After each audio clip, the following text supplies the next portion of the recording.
a city needs to be run by a CEO.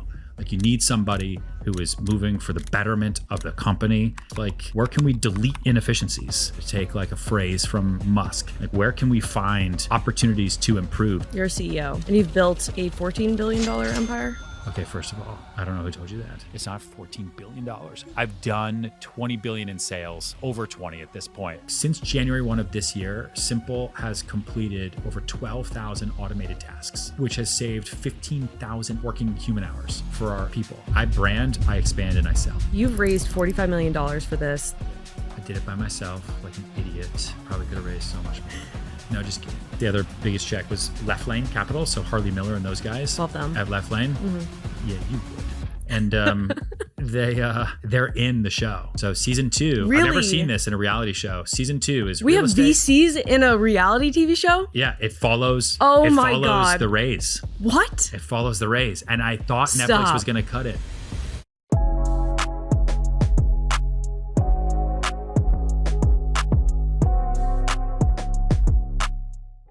Ryan Serhant, welcome to Sorcery. Thank you for having me. What a beautiful library. This is, not much, but it's home. For today, yeah. For today. Yeah. Welcome to the stock exchange. Excited. Let's dig into it. So you are one of the most popular people in New York City. That's not true. It is. Everyone knows you. Mm-hmm. And you've built a $14 billion empire. Okay, first of all, I don't know who told you that. It's not $14 billion. I've done 20 billion in sales, over 20 at this point. You need to update the websites then. Okay. When you say on this podcast, billions of dollars, I think people are probably going to associate that with valuation. I don't think our company is worth $14 billion yet. But I wouldn't be doing this if I didn't want it to be there. Mm-hmm. We operate a holding company called Serhant Technologies. And underneath that, we own a cloud real estate brokerage. So the brokerage now operates in 13 states. I'll be in 15 by the end of 2025. And then we'll be fully national by next year. We operate a production company called Studios. So Serhant Studios, we have a Netflix show called Owning Manhattan. We do top of funnel lead gen for salespeople so that we can provide leads to salespeople at zero CAC. We then have a sales training company called sellit.com, which is massive, that has over 40,000 enrollees, I guess at this point, 130 countries. We sell through them, and we recruit through them, right, all over the world.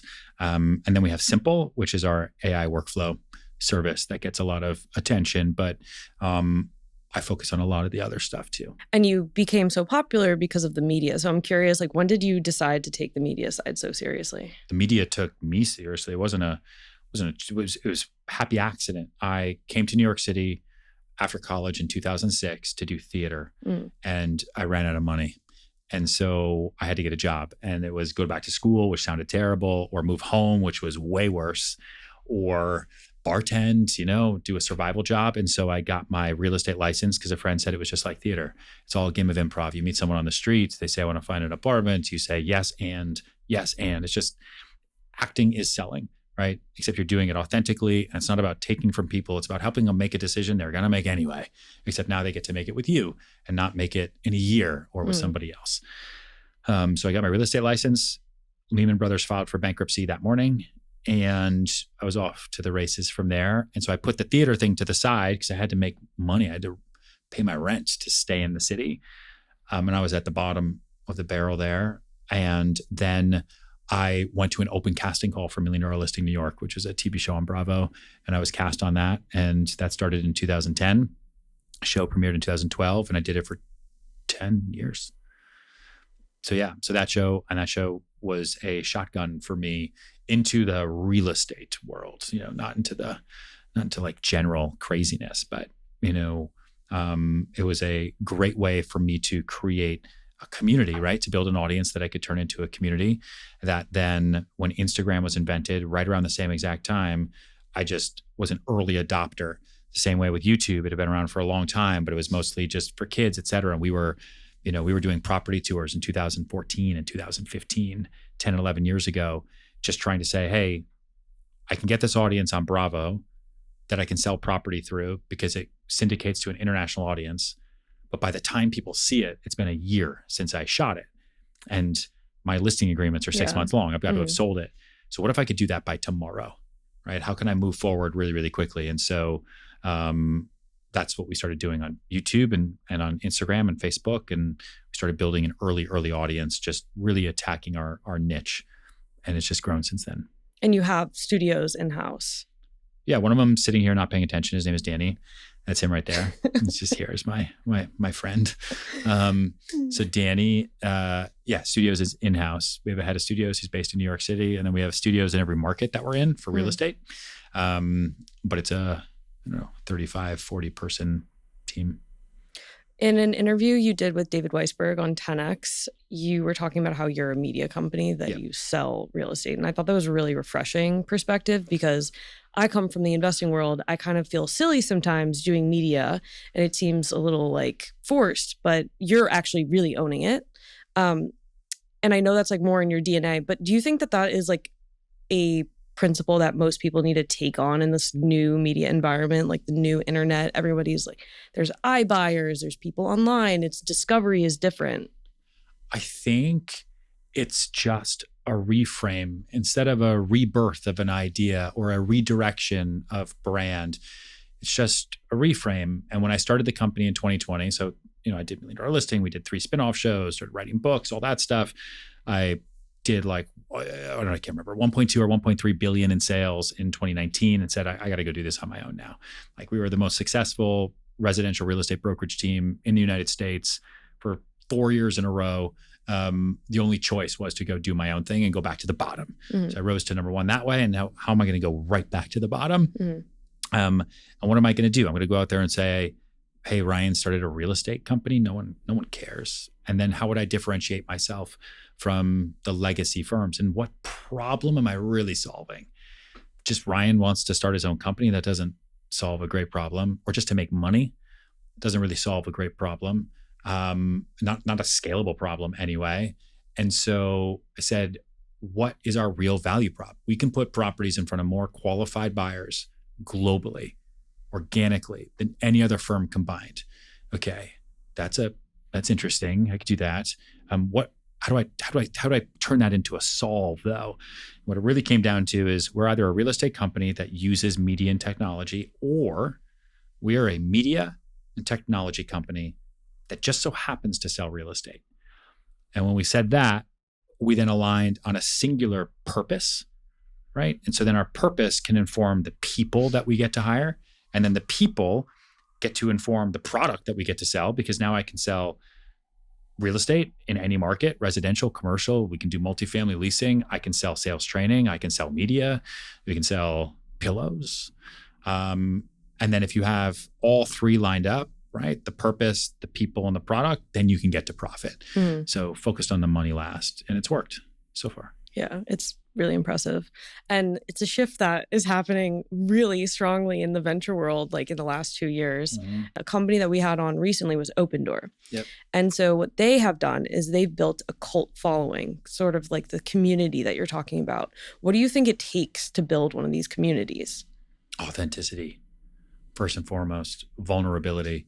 People don't care about your wins. They want to connect with you on your losses. So I think we've been really, really clear by letting people know across all of our businesses and everything I do personally, my job is not to win, my job is to lose. And I do that all day, every day. I lose deals, I lose pitches, I lose this, that, the other, and the wins are then my bonus. And I think for salespeople, they align with us, and there's a real culture that we've created and following. And I think that's why cult is in culture. I think that's why also my retention on customers is 99%. Like, once you work with us, there would be nowhere else to go. And, we lean on that heavily. But I think people, this, right? People read through bullshit. They don't they know when they're being sold to, and you see it in your feeds too. Like, when something's being pushed to you, and when something's like an authentic moment, whether it's produced or not, you're like, well, good job. I'll watch this. I'll give you a look. I would just say though, like, I've been doing this a long time. And I just caution a lot of people on chasing virality, because if it's not an engaged customer, you don't know who these people are. Like, doesn't matter, right? You could have 1 million views from where, who are these people? Where are they? And what call to action are you really driving, right? With this look. If you can do it consistently over time, then sure, you can build something really, really amazing with a great following like the Savannah Bananas, right? Where slowly but surely that engagement does turn into real community. That community turns into customers. And you can kind of go from audience to community to content, right? To commerce. But a lot of people chase it because I think it makes them feel good. And I don't know what it actually does. And so I try to steer people on the path of like, if you do it for you, people will come. If you do it for them, no one cares. Sorcery is brought to you by Brex, the financial stack trusted by more than 30,000 companies, including 1 in 3 venture-backed startups in the US. Nearly 40% of startups fail because they run out of cash. Brex is literally built to help founders avoid that. Unlike traditional banks that let your money sit idle, chipping away at it with fees, Brex is designed to help you spend smarter and move faster. Their all-in-one solution combines checking, treasury, and FDIC protection into one powerful account. You can send and receive money globally at lightning speeds, get 20 times the standard FDIC coverage through their partner banks, and even high yield from day one. With same-day and even same-hour liquidity, access your funds anytime. Companies like Scale AI, DoorDash, ServiceTitan, Hims, Anthropic, Flexport, Robinhood, and Plaid trust and use Brex. Start today at brex.com/sorcery. That's BREX.com/sorcery. What's the most expensive listing you've sold through social media? Through social? I mean, we sell through social every day. It's a huge part of what we do. We don't do deals in DMs. That's physically impossible. But like, in January, I got a call from a banker who knows me through social, emailed first, that turned into a call, who then said, I have clients who want to buy something in Florida. Do you do Florida? And I said, yes, we do Florida. And said, can I get them on the phone right now? And I said, sure. Told me who they are. And I was like, no way. You're bringing these people on the phone. He brought them on. I recognized the voice. I said, hello. They said, we're going to buy something. We don't think we need a real estate agent. And I said, I think you're wrong. And I explained why they would need one. And they said, we're going to call you back in 5 minutes. And they did. And then we bought, at the end of the day, that deal is $308 million over the phone not from social, but the awareness was generated through the media engine that we have created that is in part on social media. Netflix is a huge help for me, though. Yeah. Bravo was a massive help. I don't want to ignore that at all. And our $1 million listing was on primetime cable for 10 years before streaming, before the way the world is today. There was no TikTok to compete with, where people sitting there, like, you would watch TV and you'd maybe look at the news, but you weren't on your phone laughing here while watching here, while on your laptop over here, right? So it's a very, very different world now. And Netflix has been a massive, massive international funnel. Like, it's just the craziest thing ever, which we then grab audience for and then put across our channels. And we are fully prepared to squeeze that lemon while it's there. What was the impact after the launch of Owning Manhattan? Well, I mean, it changed my life.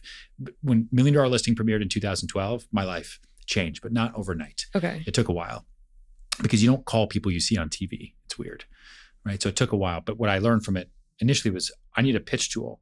So if I'm going to email you, right? You live in Los Angeles. I don't know. Do you want to buy, sell? Do you need a place in New York? You're coming here all the time. You're the greatest podcaster, female finance executive in the history of the world. You definitely deserve a new apartment, this, that, the other. Also, I have this TV show, and then you might respond, or maybe not. But it definitely did help open doors. So it changed the trajectory of my entire life. And then Owning Manhattan last year, and it changed life within like 3 weeks. It was insanity. Like, we had lines outside open houses, and not just to the betterment of Serhant, like my company. Like, we have people outside my office in Soho all day, every day. We have to put decals on the sidewalks to tell people where to stand to take the best photo. Otherwise, they come up and they bang on the door and they're like, can we? And we're like, no, just go across the street. It's better over there. And so it's a lot because it's all over the world, right? So when people think American real estate, residential, they think us, and so it's helpful.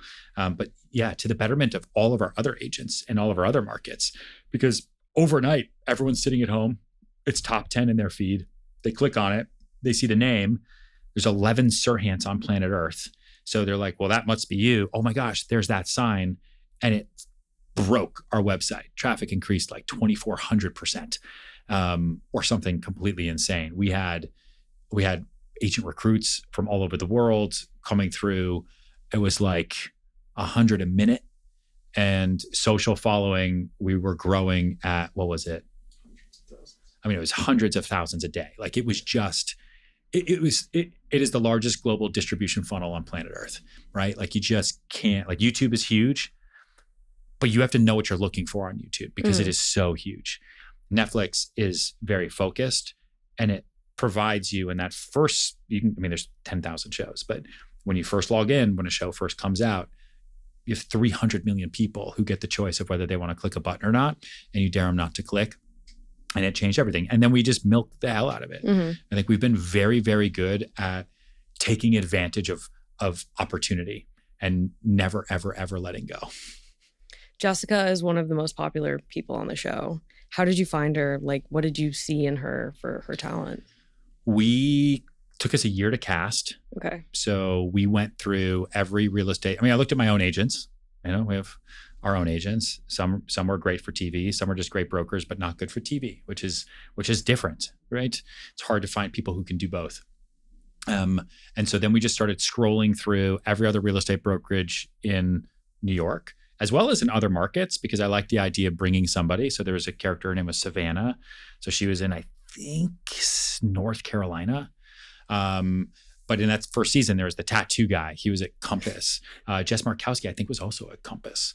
A couple of those other agents came over from Element and some other firms where I was looking for somebody who could have camera presence because it is a TV show.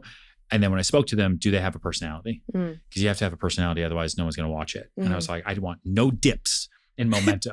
Everyone's got to have their own Netflix TV show worth of story if you're going to be in the cast. Otherwise you can be background. It's fine. And she came in and she met and talked and she totally got it. She understood, and she actually does this. Like she actually sells and sold in season 1. I think she does one of the first deals in season 2, and that comes out in December. I know. And she lets everybody know. And then she got caught up in season 1 drama. So that was fun. That was hard on her because I think it was public. Then she did some other crazy deals this year that have been very public in the New York Post. It's been wild. She does business. Was it the first time you casted something out? And like a full, yeah. In terms of a full cast, yes. I did a show called Sell It Like Serhant when I wrote Sell It Like Serhant, and then did that show for Bravo. And so we kind of had to cast all the businesses we went into, where I would teach these terrible salespeople how to sell. And then we cast for our shorts. Like we have a YouTube thing called Listed, which is like short form staging, short form design, short form brokerage, stuff like that across accounts. So we kind of cast from within our group. But yeah, it was the first time I'd ever really said, I need to find 10 people, because it's all about the people. It's all about the cast. Like if the cast isn't there, then the show doesn't work. Yeah, and you need a mix of those personalities so that they bounce off of each other. And you have to have arc, and you have to have people who are willing to go 100%. Like you can't put anyone in front of a camera who's going to hold back and be nervous about what their mom's going to say, right? Like you have to be 100% open and talk about anything and be willing to go the distance, and just know that like we will protect you, but you have to be willing to go out there. And I think that's why the show worked, because we spent a lot of time really thinking about the architecture of that cast and about the structure of the show too, because we had to invent it from scratch. Because I didn't want it to be Selling Sunset or $1 Million Listing New York. And Selling Sunset is basically $1 Million Listing New York meets Housewives. And it was created by the people who created $1 Million Listing New York and Housewives. And so obviously, I was like, and I don't want it to be boring. It can't be HGTV because that's dying. What is the next generation going to want to watch? I don't think they're just going to want to watch an apartment. No one cares anymore. We've seen it all. And it's all, now it's AI. Like it doesn't matter. So how can we give them something they've never seen before? And so I really wanted to redefine what the genre was for a docu series. And season 2 is very different. It is a wild ride. Spoilers? Anything? If you are looking for like dumb reality TV, unfortunately, that's not this. It ticks the box for people that want to see real estate for sure, but it's a deal show.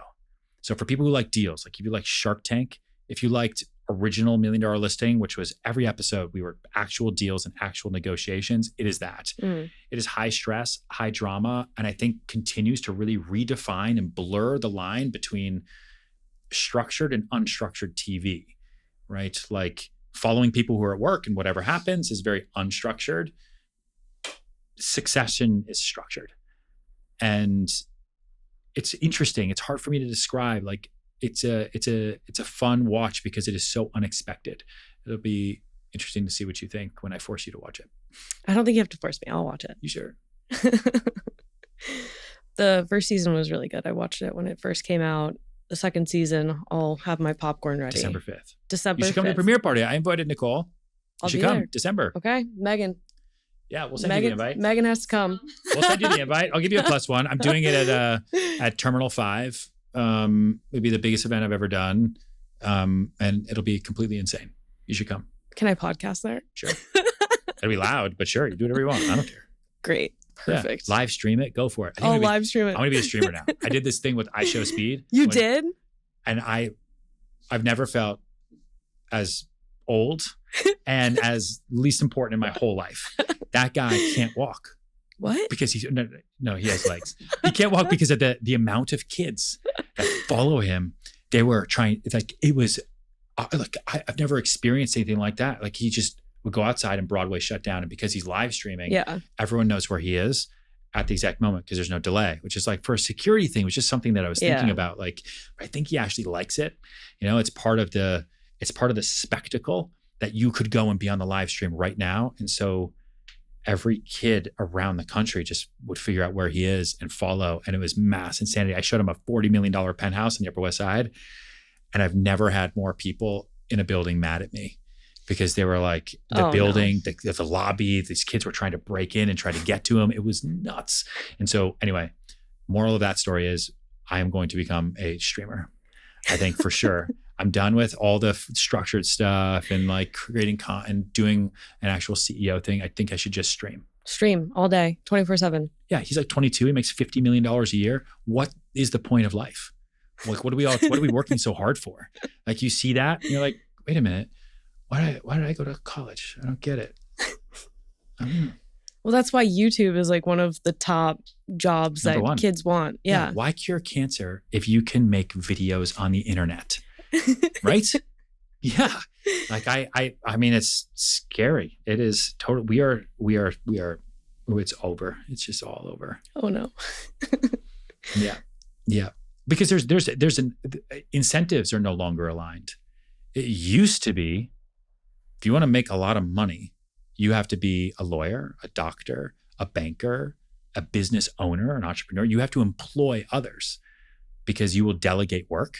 You will buy their time for yours and you can grow.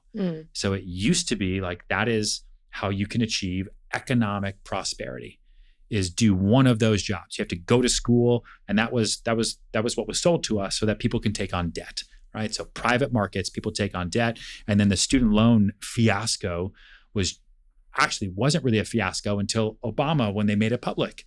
So they made it, so now anybody can go get a student loan because we're going to make money on you. We don't care if you go into debt because we'll just fix it later, right? Anyway, that's a totally different topic. But like I think like, okay, so the incentives are no longer aligned, right? Same thing with like Obamacare. So the incentives are no longer aligned for doctors, and so then why go do that? It's also really, really hard. Why not just do stuff on my phone? Doesn't matter.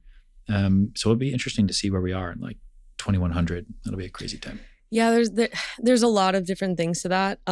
One being AI and media are like entirely disrupting jobs. And we'll get into the AI part in 1 second. But to steel man that argument is experts are also becoming a very valuable part of the AI journey and like hiring them. One of our sponsors is Turing, and so they are in AI research, and they're constantly trying to hire more and more actual experts, people with PhDs, people that have gone and learned all these things so that they can verify that the code that they're writing or whatever research they're inputting into whatever model that's going to come out in ChatGPT 5 is like actually accurate. And not just from Reddit. And not just, Reddit is actually one of like the largest training data sets. I'm sure of it. Is that great? I don't know. I don't know, but they're using it. And then on top of that, then they use the PhDs. So there is room for PhDs. And then if you look at Meta's strategy, they're giving like billion-dollar packages to people. So you have like so many sides of the spectrum. You have these like billion-dollar packages for geniuses, and then this recruiting talent of AI researchers. And then you have the rest of everyone who's trying to figure out, like, do I do YouTube? Or do I do OnlyFans? Yeah, exactly. Or do I do OnlyFans? Yeah, that's what Danny does in his spare time. He eats bagels with his feet. In today's high-speed business world, staying ahead means using the smartest tools possible, including the powerful capabilities of artificial intelligence. Meet Turing Intelligence. Turing builds customizable AI systems designed to solve your mission-critical challenges, no matter your industry. From expert guidance to tailored projects, Turing helps top companies realize AI that's more capable, more adaptable, and more effective. With Turing, discover how AI can accelerate your business growth. To learn more, visit turing.com/sorcery, spelt SOURCERY. That's turing.com/sorcery. To shift over to the AI side, I want to get your opinion on this. So you have done two things with AI. You've infused it into the firm itself, and then you've also created S.MPLE. Yeah. So one, how do you view AI disrupting real estate? I mean, that's such a huge open-ended question. Yeah. I'd say the easiest way for me to talk about it is starting with what we've created. So we built something called S.MPLE, which is an agent orchestration platform that uses MCP and LangChain to coordinate multi-model responses across a stack that we've built to predict what a salesperson is going to do next. That then uses function calling to perform automations. Our path is very different from the path it seems like everybody else has taken, which is I'm not sprinkling AI or doing an enterprise deal into a system I've already built just to make it better, faster, or easier to use. I don't need to do that. We are empowering the person to turn the person, so for us, the salesperson, into the platform, and not just using AI to build a platform that people can use. So we've created what ends up being like an AI chief of staff for all salespeople that anticipates all the work they're going to do and then does it for them. So S.MPLE replaces CRM, it replaces calendar, it replaces Canva, it replaces every single system a salesperson would use in our industry to do their job because it does the work for them. And it's all about the delivery. All of our users, every Serhant agent uses it. They call it Instacart for sales because they don't care where the food's coming from. They just care that it's delivered and it's easy and it's fast. I think it's very different than that. I think it is an operating system for salespeople that has created a world where every individual person becomes two things: the salesperson and their AI co-pilot, right? Their partner, versus, hey, I use AI to do my job. Kind of like what you were saying before about me and the media company, et cetera. Instead of just saying, hey, we're a real estate company that uses media and technology. No, we are a media company that sells real estate. The same thing for AI. And it's completely changed the way we work, and it's changed the way we play the game. It's like, and maybe it's the exact wrong way to go about it, but so far so good. And we've also taken, the reason I mentioned multi-model is like, I am not convinced which LLM is correct or right. I think there's a race, right, towards refrigerant. And I want to make sure that our users have the benefit of whichever one is right for the appropriate recipe that we're doing for them. So like automating CRM work, using AI to do that is really, really, really, really annoying and is really hard. Claude is pretty great at it, and Sonnet, right? A lot of the other administrative tasks, we can run a stack across like Grok and GPT, for example. And then some other stuff has to be totally proprietary and totally custom. And so that's what we've built, as simple as I can kind of go through that. We also use AI in every single department, like all the classic stuff. Like you can't hire a new person unless you prove to us that this thing cannot be done with AI. And a lot of our managers now, instead of just being managers or middle managers, they've almost become agent orchestration managers in their own right. Like there's a company we work with now that helps us. We give them a JD, they turn it into agentic. And it's not always great. a lot of it actually is pretty terrible, you know? But some of it actually completely changes how we operate, especially when it comes down to like finance. Finance is a function underneath a level of strategy. So just real computational stuff, design as a function, so on and so forth. So we have AI across every single department. I think it's for brokerage anyway, real estate brokerage and AI. I think like we are now nationally known for that, or known for media. And it's really, really exciting to see how we can empower everybody using artificial intelligence. And I think that's the right way to think about it. It's no longer tech enabled, it's AI empowered. And I'm excited to continue to build. It's fun. Have you played with any of the Gen AI video models? Yeah, we got access to Sora, the app with OpenAI way before it came out. So it was like me and Sam Altman and all these other people at OpenAI only who were making, and Jake Paul randomly, and making these random videos. And it's interesting. I think we will, just like in TV, right? You're going to have actual television movies. You have animated television movies, and then you'll have AI. It'll just be a new piece of the pie. It'll eat into both of those, but it'll also create a new piece of pie that'll empower the other two pieces, because now everything that's shot authentically is almost more important now, because like, oh, you chose to use humans? Holy, that's awesome. Let me watch this, versus just using AI. And then AI is pretty fantastical. Like I've had the most fun in just kind of creating historical moments, you know, like Thomas Jefferson signing the Louisiana Purchase and saying expansion always and always. Or if you have kids, to sit there and with them and say, instead of going and drawing, just come up with any idea, let's do it. And then like I have a 6-year-old daughter, and most of my Sora feed is her idea of just coming up with, no, okay, now we're in a treehouse, and then the treehouse is a time machine, and then we become pirates. You put that into Sora and it just makes it. And so now we can do that. I don't know to like whose benefit or like what it's really going to do for all of us. And I find myself not really scrolling through Sora because I just don't think it's there yet. And it's such early days, and there's still an invite, but I'm for all of it to make this conversation more tactical. Studios can now take a photo of a listing, okay, and turn that into a full property tour using AI with user disclaimer, but to give people enough of an idea so we don't have to do virtual tours anymore. I don't have to show up with a photographer and a videographer the way that we used to. Spend thousands of dollars on it. Right? So it's like, what industry are we killing, and what dollars are we saving, and what time are we saving? One of the things S.MPLE does so well, and I know this mostly because we just did a lot of our like testimonials, because the Wall Street Journal is writing this in-depth article right now. I hope it turns out okay. Never know with these things. They always come in and they're positive, and then they're like, Ryan sucks. Is like how much time we're able to buy back.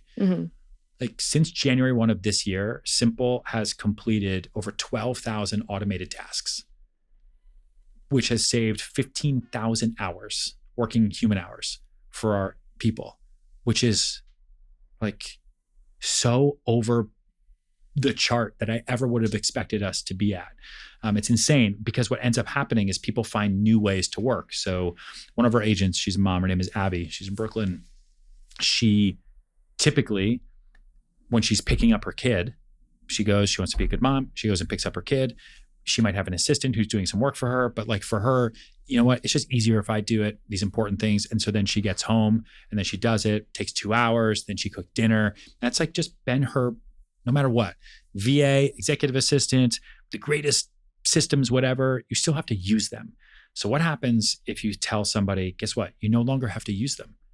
You are now choice optional. You are now work optional. You're now screen optional. You don't have to do anything. You just tell it what to do, and it knows you already because of our onboarding process, and it just gets delivered to you, just like Instacart. So you don't have to run comps anymore, set up listing presentations, set up buyer tours, do any of your personal brand, all the administrative tasks that usually take up 80% of your day. Why not, while you're waiting in the 15 seconds from your daughter to exit school and get in your car, you just tell S.MPLE what you need done by the end of the day. And by the time the door shuts, it's all done. And it has like totally changed the way that people operate.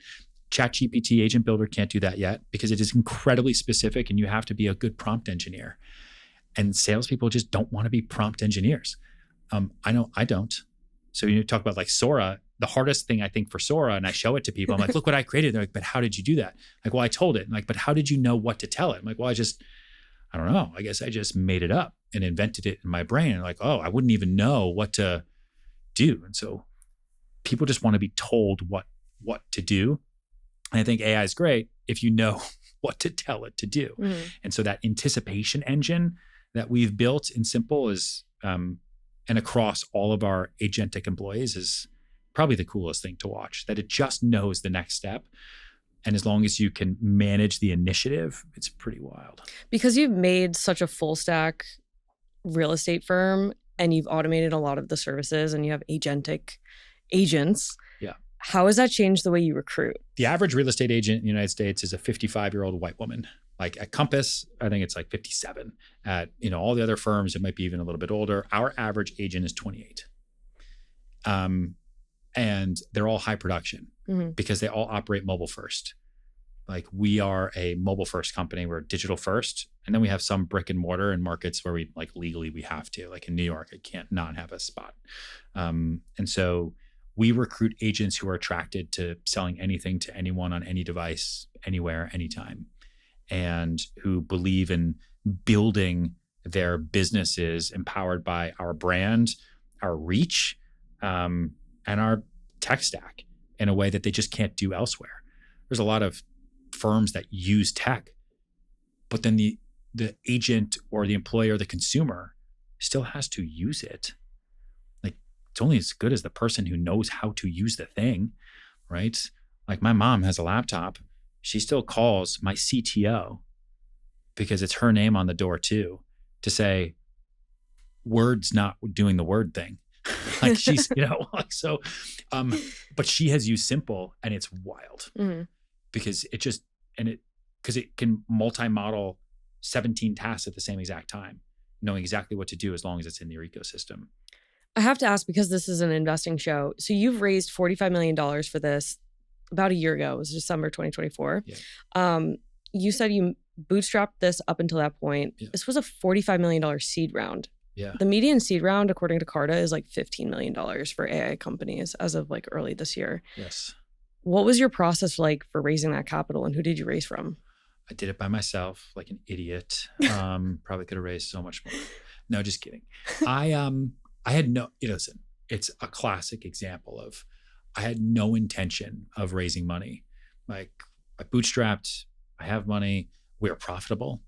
We're growing revenue, top line, 80% year over year. Like we just are, my issue is not growth or agent growth or consumer growth. My issue is supporting the growth. And so year 4, like the supporting the growth thing was heavy and by myself. So hiring employees who'd say, who are your backers? Like me, is fine. But it's tough when you really want to get the absolute best of the best. And even if I wanted to take on debt, for example, which I don't, we have no debt, but like I called JP Morgan one day. I was like, hey, so if I wanted to just, instead of spending $500,000 to do X today, like what's a small business loan look like? And they were like, who are your backers? I'm like, me.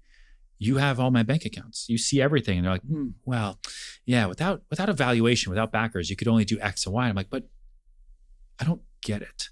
So we've had interest. We've had investor interest since the day I launched in 2020 from PE and VC and family office. I think because housing is recession resistant. When the market's up, people are trading. When the market's down, people are trading, right? And I think real estate doesn't go away. I think it just becomes more empowered and cleaner and all the other things we've talked about. And I just continued to take meetings as we got them. And I met Jeff Berman at Camber Creek a while ago, actually on a reference call. Like he was calling me about a system that we used. And I was like, yeah, the system's fine. He's like, what are you doing? I was like, well, I'm changing the world, man. And he was like, oh, really? And then we talked. So I'll give you a secret. He and our co-investor, I guess the other biggest check was Left Lane Capital. So Harley Miller and those guys Love them. at Left Lane. Yeah, you would. and they're in the show.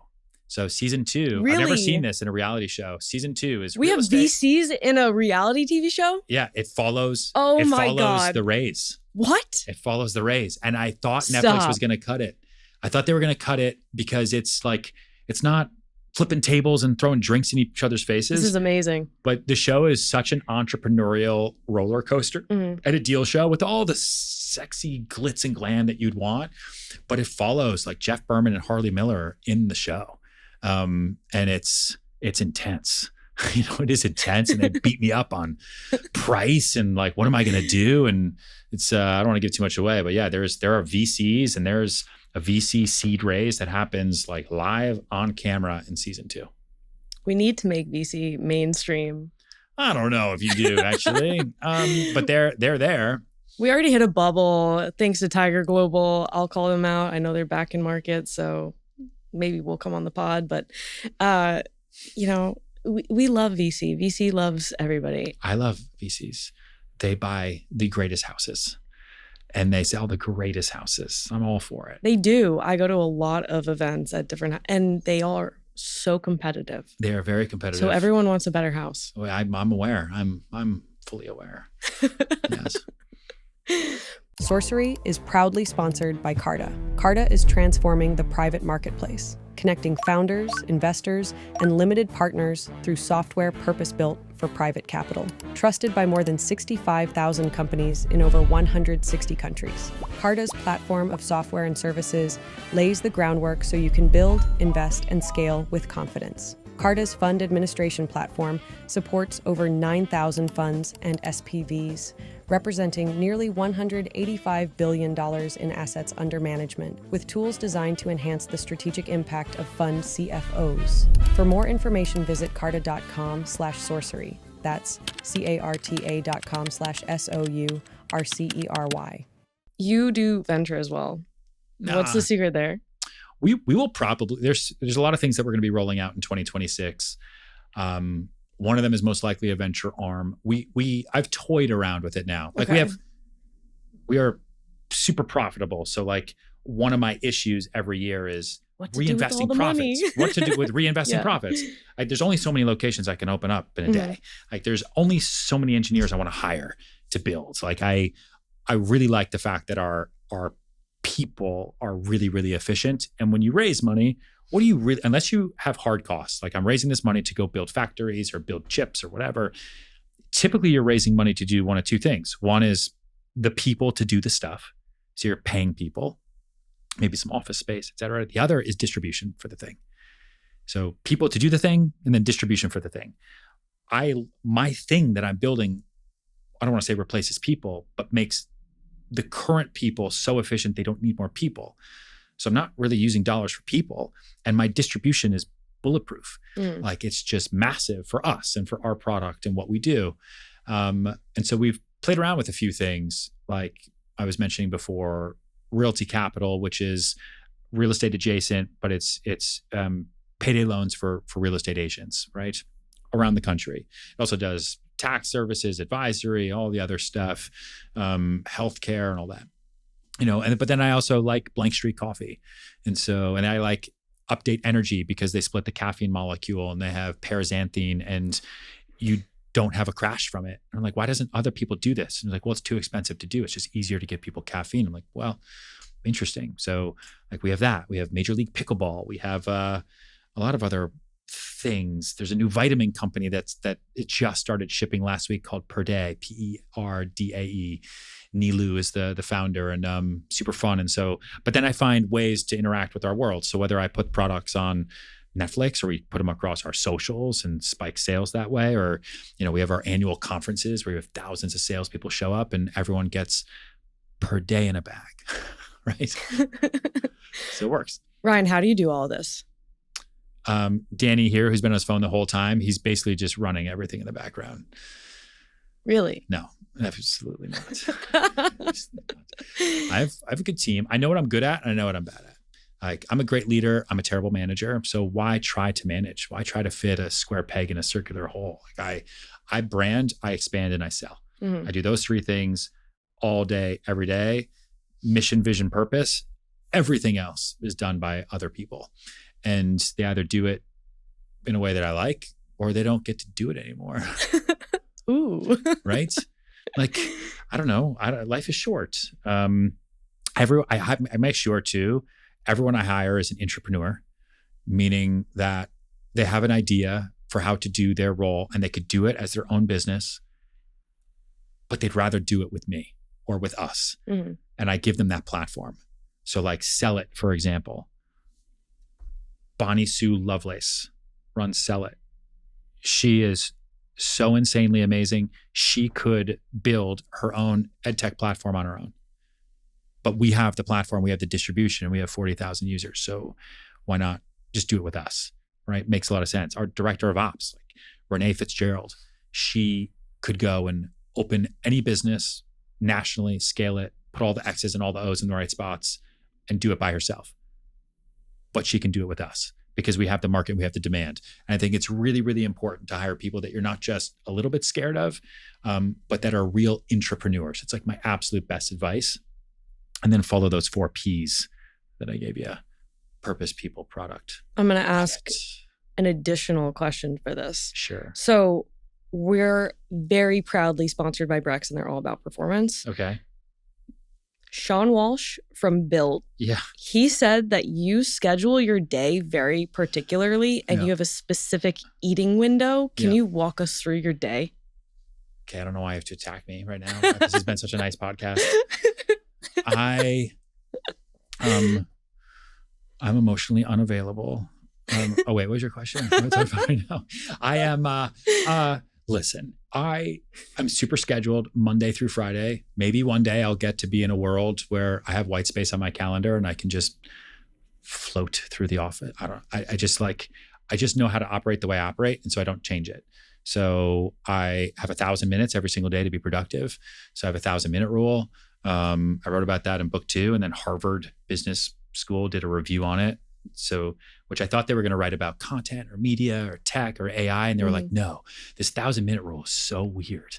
We're going to have you come and teach a class, and we're going to write, and it's in like the Harvard Business Review book. It's so crazy. But I have a 1,000-minute rule. I eat 6 hours a day. And my feeding window, why he brings that up, depends on the day. Today, it is 12:45 to 6:15. Tomorrow, we'll see how the day goes. But it's when I can metabolize. This is so weird. This is such a weird conversation.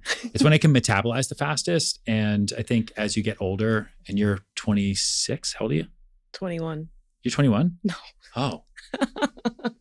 However old you are, you'll see as you get older, your body just moves a little bit slower. And it's one of the ways that I can naturally sort of, hack energy. Mm-hmm. And then I schedule things on the 15-minute mark. So this is 5 blocks for me because I had to get here 15 minutes before. Yeah, I don't talk about it that much because then people think I'm weird. No, I don't think that's weird. Like the tech community loves this stuff. They want to hear about your biohacking rituals and how much you enter in fast and when you see the sun during the day. That's what they want to hear. No.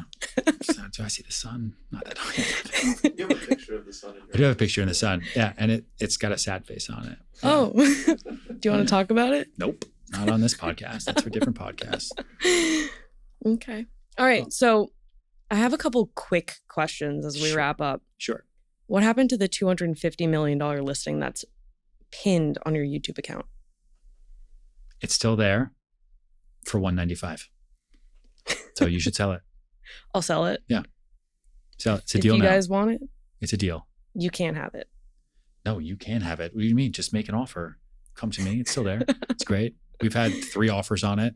All of them get turned down. Those properties are they're trophies, and you don't auction them like art, right? So the right purchaser is there, and if they align with where the seller believes the value is, then a deal gets done. Are there too many supersized? I can't even say it. Super skyscrapers? What do we call them? Super talls. Super talls? Super tall skyscrapers. Are there too many? Super tall skyscrapers. There's less than 20 on planet Earth. So if that's too many, I don't know. I know New York is a city built on bedrock, so you can build them. New York is the most environmentally conscious city that exist because we box ourselves like sardine cans and we buy into the air. You know where's not? San Francisco, Los Angeles, all of Texas, because they say, why go up in the air? I just want your land. And so I value my self-worth by how much space I can take up. In New York, like I said, we didn't even create space for trash. We put it on our front doorstep. Literally, it's on the sidewalk on the front door that we walk over to try to get to work. And we are just fine with it. So New York, in terms of total greenhouse gas emissions, is the most efficient and like LED certified city there is. And I think will remain that way. Like it is a tiny, tiny, tiny little island that we stick 11 million people into at 2 p.m. on a Tuesday. Nowhere else does that.